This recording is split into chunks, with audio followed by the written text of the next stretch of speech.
Trash. Le réseau géant est sur le bord de l'implosion.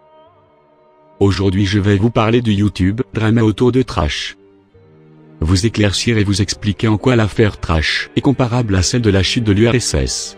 Vous me croyez pas? Regardez très attentivement ce qui suit.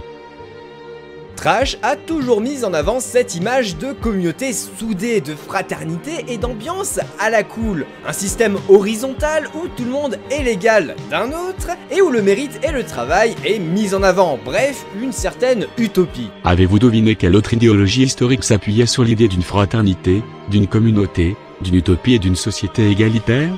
Le communisme. Nous venons donc d'ores et déjà de prouver que Trash souhaitait mettre en avant une organisation promouvant les valeurs du communisme au sein même de la multinationale YouTube. Il y a eu moult et moult de campagnes de recrutement où l'aspect famille était mis en avant comme dans la FAQ des 500 000 abonnés. Ceci est une preuve irréfutable de l'existence de la propagande au sein même du système sociétal de Trash. Non seulement Trash est donc un collectif collectiviste mais aussi totalitaire.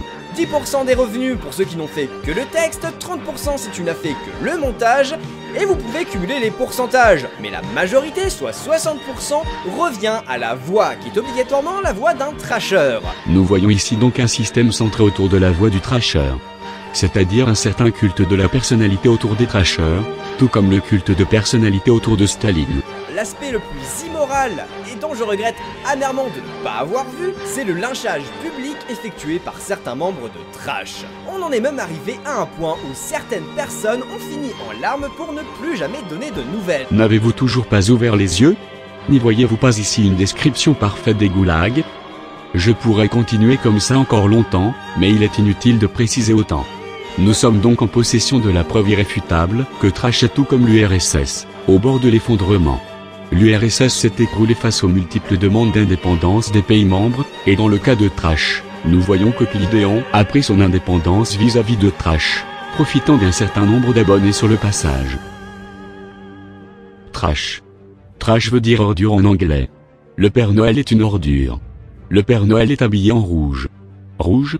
Oui, comme le rouge du drapeau soviétique et de la photo de profil de Trash. Ce n'est donc qu'une question de temps avant que le système entier s'écroule et doive faire face à ces contradictions.